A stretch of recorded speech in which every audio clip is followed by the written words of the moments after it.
Isekai. Some would say the greatest genre in anime. Most would not. Isekai is potentially the most hated genre in anime. This is mainly due to an oversaturation of it. Every season there are a bunch of different isekai and a lot of them feel copy and paste, with only the slightest variance. How many times can you stomach a Japanese guy being transported to fancy Europe with magic? It doesn't help that a lot of these variances are just silly too. Like that time a dude was reborn as a vending machine. Or what about that time a dude got reincarnated as a sword? Or what about that time a dude got reincarnated as a pig? Or what about that time a girl got reincarnated as a spider? Or what about that time a dude got reincarnated as slime? Or what about that time a dude got reincarnated but was able to keep his smartphone? With such incredible differences in premise, it's no surprise that Isekai is such a beloved genre. What's next? That time I got reincarnated as the Demon King's condom? The crazy thing is that idea could already exist and barely anyone would bat an eyelid. Even crazier is with how seriously some authors take their work. It's entirely possible that idea could be good. I doubt it, but that's the surprising thing with Isekai. Every now and then they release something actually worth watching. In fact, in recent years it feels like there's been a slew of isekai that have received popularity and acclaim. Firstly, there's the slime anime I mentioned earlier. There's Overlord, which whilst not my cup of tea, has essentially become Madhouse's biggest series of the past few years. ReZero is an anime that takes full advantage of the isekai genre to take a good look at its lead character and develop him. Whilst controversial, Mushoku Tensei has been a huge hit with many praising its strong world building, engaging story and characters that feel real. Sword Art Online, as divisive as it is, still has a huge fanbase and continues to be a big hit for A1 Pictures, with many who stuck with the series saying that it keeps improving with time. People still won't shut up about how they want No Game No Life Season 2. Then you have those who bring up older anime like Inuyasha and Bleach as examples of isekai. If you do include those, then the genre definitely gets a massive boost in quality. In fact, if you want to get into technicalities, you could even say that Spirited Away, the anime that won an Oscar, is an isekai. So the most highly awarded anime of all time is actually an isekai too. The point is, even though isekai doesn't have the best representation, there are more than enough examples for you to look at to see that there are legitimately good isekai out there. Case in point, the anime that I'm going to be talking about today, Ascendance of a Bookworm. Now I'll be completely honest, I had very low expectations for this anime. I had heard that it was very good, so I expected it to be another fun anime, but not one that I particularly got connected to. I couldn't have been more wrong. Whilst it certainly wasn't right from the get-go, this anime was able to sink its hooks into me, and I enjoyed its 3-season run far more than I expected. Not only that, but I'm really hoping that this anime continues because there's a lot more material for this anime to explore. But what is Ascendance of a Bookworm actually about? Well, if you're like me, then you probably assumed it's about a girl that really loves books slowly developing her own library, or something like that. To my actual surprise, the book aspect of this anime played a very small, but still integral role. Ascendance of a Bookworm actually follows Myne, this small, very weak and frail girl who's been reincarnated from a Japanese woman who, by the way, loves books far more than the average person. Myne has kept the memories from her former life as well as gaining the memories of the body that she now inhabits, since Myne isn't really reborn in this world, but instead more possesses the body of someone who already lived in that world. A key part of the story that does become more important as the story progresses. As this is a fantasy world set far in the past, books are not a commodity and are reserved for the upper echelon of Myne's new world, and Myne's new body and family are the very opposite of the nobility that are allowed access to these books. Fortunately, Myne was a bookworm in her previous life and has knowledge of countless facts that were probably useless in her former life, but are now huge discoveries for this new world. If Myne is unable to read books that already exist due to her class, then she'll just take matters into her own hands and use the knowledge that she gained in her old life to make her own books. However, what is basically a 5-year-old making her own books does raise eyebrows and draws attention to Myne from the nobility and some genuinely dangerous people. I won't go any further than that with my synopsis of the anime, as I do want to avoid spoilers for you, because there are some actually great plot twists and reveals in this anime, especially in the 3rd season, and I'd hate to ruin them for you. Despite how good this anime is, it won't be for everyone. This is an anime more for people who like anime like Welcome to Demon School Iruma-kun and Dr. Stone. In fact, Ascendance of a Bookworm has a surprising amount in common with Dr. Stone. This is because we see Myne actually make the things she needs, and while she wants to make books, she can't just jump right into doing it. She needs to first make the things that make the book. If you got hyped watching Senku make a light bulb, then prepare to be entertained as you watch Myne make paper, because in her world, paper is made of pigskin, and she wants paper made from plants just like in our world. Also, like Dr. Stone, there is an actual narrative happening outside of all the inventing. However, in Dr. Stone, I found the whole conflict between Senku and Tsukasa to be nothing more than a distraction from what the show was actually good at, which was the real science. It's the reason why I haven't yet caught up to Dr. Stone and haven't watched it since the end of season 2, as I had lost interest. In comparison, the narrative outside of the constant inventing in Ascendance of a Bookworm is riveting, because it's not a shonen battle like Dr. Stone, but instead the story taking the opportunity to build its world and flesh out its characters while simultaneously introducing interesting new ones.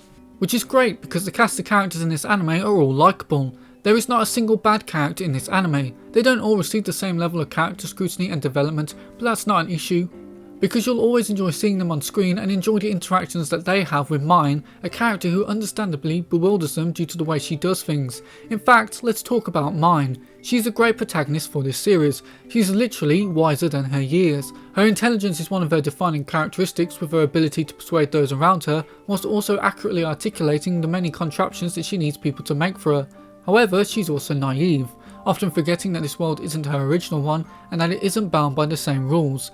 A lot of the time the characters around her reprimand her for her stupidity and are constantly shocked by how someone so brilliant can also be so dense.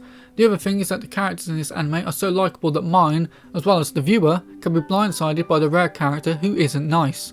Magic also exists in this world. Myne may have a good grasp on many things, but magic is not one of them, and whenever it comes into play, she always seems to freeze up and become a lot less confident. Also, like Subaru in ReZero, Myne's life in Japan and regrets of the way she lived do affect how she acts in this anime. Myne loves books, but as the show makes clear, it is to an almost unhealthy degree.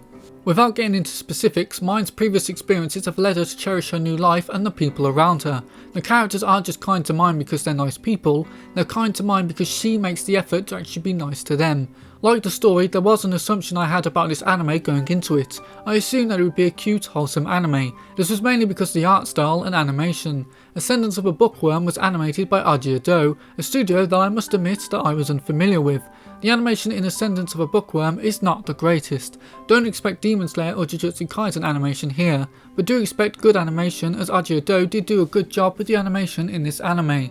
There were actually a few moments and sequences in this anime where I genuinely think you could describe the animation as great, and the aesthetic they went for in this anime works very well with the material, because on the whole, this is a cute, wholesome anime. It may also be due to the fact that I watched this anime dubbed. Personally, I watch both dubs and subs, and I will admit that generally subs are better than dubs, but dubs can be really good too. Ascendance of a Bookworm has a legitimately good English dub, and one that I think really benefited my experience watching this anime, as it gave it a bit more of a Saturday cartoon feeling than a me watching an anime one. If you're someone who watches dubs or doesn't mind watching dubs or subs, then I can definitely recommend this one. If you only watch subs, then this anime is still worth watching due to the plethora of reasons I've mentioned in this video. If anything, saying an anime has a good dub basically translates to, you can't go wrong either way. This may be a cute, wholesome anime, but it's also surprisingly dark at times. Every now and then a character will just say something, or there will be a reveal that takes you off guard because you weren't expecting an anime that looks like this to go there. An example of this is how there are characters under the age of 8 who dream of becoming a noble's mistress, and not only dream of it, but succeed at it. There are characters who also don't want to become some old man's concubine but have no other choice. There's even a moment in this anime where a character does a bad thing and you're told that they're going to be punished, so you expect them to receive the punishment, only for the next episode to have a character say, "Oh, you remember that guy from the last episode? Yeah, he was executed." And it's like, whoa! I didn't expect them to kill him. I thought this would be one of those anime where the a-hole gets redeemed later on or something, but no, they just cut his head off. And the more surprising part is how no one, not even Myne, seems fazed by any of these dark moments. You'll just be sat there thinking, I thought this was supposed to be a cute, wholesome anime. Why is there all this dark stuff in it? The good thing about Ascendance of a Bookworm is that it's somehow able to fluctuate between the cute moments and the dark moments with ease. The cute moments effectively make you feel all warm and fuzzy inside, whilst the dark moments land brilliantly because the story actually gives them the narrative weight that they should have. However this anime wants you to feel, you will feel it. The tone shifts with such confidence in this anime that it's genuinely impressive that it's able to pull it off. I did not expect to get emotional and admittedly a little teary-eyed during the final episode of season 3, but that's what happens when an author creates characters that you will easily like and root for and then puts them into genuinely sad and upsetting situations. The only negatives I can think of for this anime is that I didn't like the opening and ending songs. They do fit the vibe and aesthetic of Ascendance of a Bookworm, it's just that the songs are personally not my cup of tea, even though again I don't think they're bad and they definitely do work well for this anime. The other issue is that this anime doesn't have the strongest start. It's not a bad start by any means, but if you're the type of person who goes by the 3 episode rule, which is a rule where if a show doesn't hook you in 3 episodes then you drop it, then I could see you dropping this anime. This anime keeps its cards to its chest, and where we leave off in season 3 is nothing like where we began in season 1. This is an anime that you need to allow to develop so it can then sink its hooks into you. You may have heard the phrase burger show, or this is a type of show that's like having a burger. Basically, it's nice to eat out somewhere and have fine dining. You know, a nice 5-star meal is delicious, but every now and then you kind of just want to eat junk food or something unhealthy like a burger. It's a phrase often used to describe action movies like Extraction 2 or Nobody, but I think it's a good descriptor for certain anime. In my opinion, Ascendance of a Bookworm is not a burger anime. It's more like eating a packet of Skittles. It's bright and colourful, and you'll be enjoying yourself so much that you won't stop until you finish the entire bag. I really hope that we get Ascendance of a Bookworm season 4. From what I understand, the first 3 seasons have adapted the first 2 parts to the web novel or light novel. I think it's the web novel. I think this is a case like Mushoku Tensei where it started as a web novel and then became a light novel. But regardless, Ascendance of a Bookworm is a story split into 5 parts, and if we're 2 parts down then there's clearly a lot more material for them to adapt, and I'd be a little sad if we didn't get a season 4 with how emotional the ending to season 3 was. Psst! Hello, this is Liam from the future coming to give you some exciting news. I originally made this video a few months ago, which is why the audio isn't always the best, and I sound like I'm a little too close to the mic. I've since adjusted the sound settings on the mic so that things are a bit better now. Anyway, like I said, I'm here with exciting news. In the months since when I first made this video, it has been announced that we are getting another season of Ascendance of a Bookworm, and it will be adapting part 3 of the light novel. Interestingly, this new season will not be animated by Ajia-do, and has instead been passed off to a new studio. Some of you may be sad to hear that until you find out which studio is animating season 4. To my genuine surprise and delight, Ascendance of a Bookworm season 4 is going to be animated by Wit Studio. I know, I'm as shocked as you are. Wit Studio are a fantastic animation studio, one of the best in Japan in my opinion, and I look forward to seeing what they do with Ascendance of a Bookworm. I wonder if the art style will change, but that's obviously something that we're going to have to wait to see. I'm very hyped, and Ascendance of a Bookworm season 4 is one of my most anticipated upcoming anime. Anyway, thought you guys would want to hear that. Liam from the future signing off and passing things back to Liam from the past. Bye!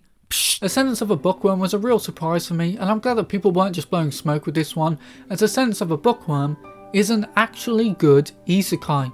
If you enjoyed this video, then please leave a like. I would also greatly appreciate a comment, and also for you to give the subscribe button a tap.